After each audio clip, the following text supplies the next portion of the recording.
We're sitting here in our Airbnb and it looks beautiful with the water behind us, but there are some things we really wish we would have known before we bought this. So stay tuned and find out what you need to know before you buy an Airbnb.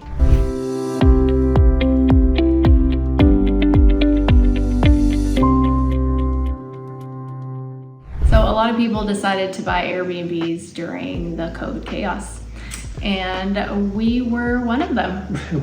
We jumped in, both feet into that lane. So we have this Airbnb, we've had it for a couple years, and we've had a lot of ups and downs and a lot of expenses and a lot of things that we'd like to share, because there's definitely some things that you should know before you jump in. Yeah, absolutely. So let's jump in. Let's jump in head first, just like we did. Yeah, which definitely, the reason we're telling you this is because when you jump in head first, you should know the depth of the water.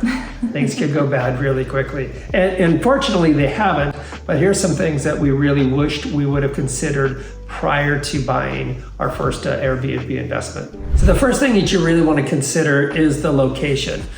You'll see a lot of like Airbnbs, and they're in like flashy places that has a lot of draw that people are naturally going to. That is one option for an Airbnb, and you want to consider if that's how you want your Airbnb used. I'm talking about people in Phoenix or in LA or in San Francisco or Vegas, where there's something people are going to that has a lot of attractions out to. It's kind of a destination city that way, like Seattle will do that as well. And so some people really thrive in that location. Other locations, like what we have here, is on the water. It's on Puget Sound. It's a different feel, it's a different vibe, it's a different thing that people are coming to do. And you really have to kind of think through that, because you're going to attract a different audience in both of those. Neither of them are good, neither of them are bad, they just are, and you got to make a decision as the owner and investor on which one you want it to be, how you want to ultimately the property is going to be used by those that come and share it with you. And on that note, when you're thinking about that, think about seasonality. Yeah. Because if you're somewhere like Disney World, it's pretty much all the time. Yeah. But if you're somewhere like us, you can see there's rain behind us, and our Airbnb is booked completely during the summer, because Pacific Northwest summers are amazing. And we've got kayaks and paddle boards and a cove right behind us. It's easy access, all kinds of the whole 9 yards. All good stuff. Yeah. But in the winter, you know, people do little getaways, but it's not booked completely like it would be if you were like, you know, Southern California or something like that. Yeah, it's used differently, and just really be aware of that, because like we said, every location and the draw to it is different. And it does get used in the winter. It's just not the same as it is in the summer. And that's something you need to know going into it, especially when you're investing a large sum of money into the property. The other thing, when you're talking about location, you got to really know the local ordinances, because not everybody allows Airbnbs right now. There's a lot of pushback in that industry. So you need to be aware of that. You need to be aware of the HOAs. If you do buy into a property that has an HOA, do they even allow it to be a short-term rental? Sometimes you're going to seek some legal advice on this so that you have clarity before you make a decision that's going to shoot you in the foot. So it's another thing you need to consider. And a little bit on our story, we did that. We have an HOA of sorts in our area. So before we even bought the property, we consulted a lawyer.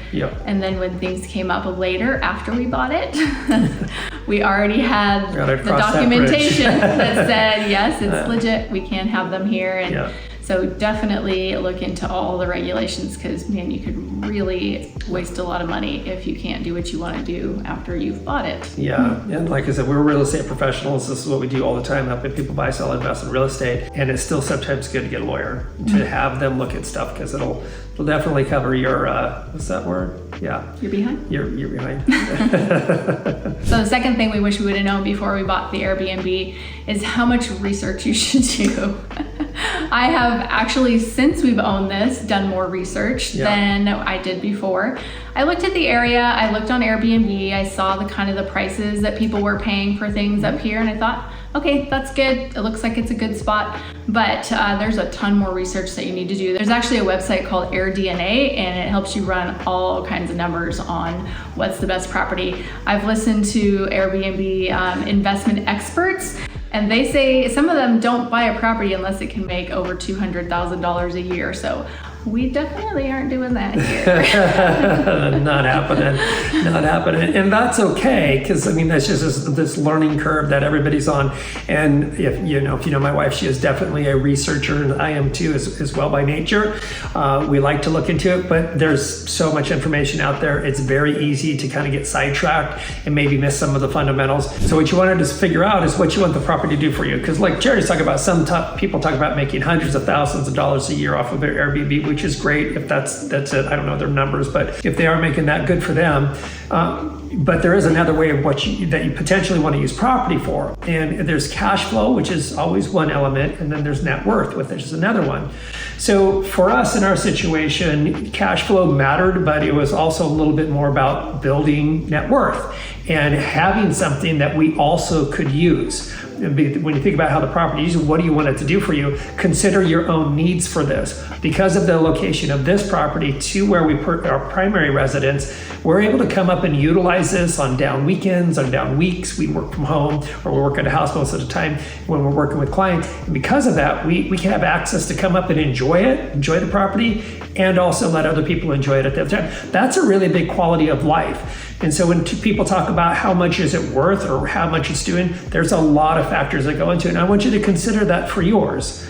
Because if you're going to go ahead and jump into this, is it a property that you ever want to personally use? And if you did use it, how would you use it? How often would you use it? So we're personally willing to make a little bit less on the cash flow side of what it could be, so that we can have something that we would enjoy as well for our kids and for our family, and ultimately just how we want to live life together as we grow older. Yeah, and one thing that goes along with that is, if you're going to use it as a vacation property for yourself, you can also think about it, somebody else is paying for your vacation home. Mm-hmm. If you're breaking even, then you have this beautiful vacation home that you get to use whenever you want. Yeah. And somebody else is paying for it. We don't use our Airbnb during the summer because that's when it makes the most money, but we have beautiful Septembers and Octobers here. So it drops off in September, and that's when we use it, and we get out on the water and we spend lots of time, and then during the winter off and on. So yeah, it really depends on what you're going to use it for. So analyze that before you get started. Yeah, absolutely. And the net worth is really a truism of this about real estate. It's a great investment long term because of the appreciation of it. Somebody else is also at this point in time paying for it, like Charity's mentioning. And we're not sure how long we're going to have the property. We may have it for 10, we may have it for 15, we may give it to our kids. But what we do know is in the meantime, it increases the quality of our life at a very high level. We appreciate it. We really use it. Summer months are normally busy when we're really busy in real estate anyways. So there's not a lot of extra time to get away anyways. So it works for us. And I think that that's very important for you to consider when you're thinking about how do you economically want the property to work for you, because that is really huge. It is a huge economic benefit for us to be able to have a free place to go to for a week and a half to get away, or whatever it might be, just to be able to enrich the quality of our life. And if you think about that on the side of net worth and considering what you want the property to do for you, and if that's your goal, then looking at a property that's going to increase in value. Mm-hmm. So being in an area, so waterfront properties are always going to increase in value. Of course, they can have ups and downs like it did around COVID here. Yep. But overall, a waterfront property it's limited. There's only so many waterfront properties, and they're allowing. Unless you live on a volcano, then there's going to be more land developed. But otherwise, it took me a while to get that one. So consider where it's at. Mm-hmm. I know some people that have Airbnbs that are near colleges, and they crush because they're, especially Southern colleges, because there are always people going to football games and parents going basketball, there. So sports, there's so many options for Airbnbs. Just do a lot of research. Yeah, do a lot of research. Whatever works for you. That's the great thing about anything of taking control of our own lives. What's going to work best for you? We recognize the net worth side of this for this property because it is on the water and it is in Puget Sound. There's people love it here. Rainy days or not, people love to live. More people are still moving to Washington State. And when people have here, they have the idea of, wouldn't it be great? And so we're really grateful that we were able to buy this when we did for what we paid for it, and then being able to leverage it for the next several years as a personal place for us to be able to go to, knowing that the worth has already been going up significantly. I don't see that on cash on hand, but I do know what the price of this home would be if I ever did choose to bring it to the market. All right, you gotta know this one. This one is so important because not everybody is going to treat your property with respect. Surprise? It's not as bad as like a car rental to where you drive it like you stole it. Like it's not that bad, especially because of the price of the Airbnb and those type of things. The people that would use the property, but do know that they're not going to treat it the same way that you would treat it, and some of them better than perhaps you would treat it. Some people are really, really amazing and amazing clients, but other people it's just not going to be the same way. Things will get broken. Most of the time, I'm sure it's unintentional, whatever it might be, or at least that's what I tell myself. They didn't mean to. Things just happen. Kids were running around, all the good stuff. But things are going to get broken, and things are going to wear out. They're going to wear out faster. They're going to wear out, especially if it's just in your own home where there may be only 2 of you or 3 of you or whatever else living in it. Well, when a property gets used, it gets used, and they use it not thinking about like, I'm going to make sure I don't ding the wall. They're going to ding the wall. That's just what's going to happen. It's going to need to be, painted more often than you would normally paint the interior of your own home. Exterior use is going to be used at a higher level. If you do have other amenities in your home, it's going to be used at a higher level. And so all of those things need to be in your mind, like it's just as how it is. Just breathe through it. This is and knowing it ahead of time is such a big deal because it's not upsetting. You expect it. We had our stove broken, glass top stove. People didn't tell us, the cleaners found it. And then when we asked the people, it was some random reason that it could have never broken. But, you have insurance and those kind of things. And some of the other repairs that we've had to make, our kayaks, we've had to patch our kayaks because people dragged them across the concrete into the water. And we got into them last year and realized, we're taking on water. We need to get back to shore. Out there and I'm like, I keep getting lower. I'm not sure what's happening here, but I'm getting lower and slower. So mad dash back to shore, patched them up, do the necessary repairs. But that's just as part of it. There's going to be ongoing necessary repairs, probably more than you would anticipate if you were utilizing the property as you would normally do it. One of the things we really wish we would have known ahead of time is that people do not keep your stuff organized. Every time we come up here, the kitchen is in disarray. This bothers her a lot. I got to be honest. This bothers her far. I could go with it. I don't think he notices. I notice. I just notice it's chaos, and I kind of expect that.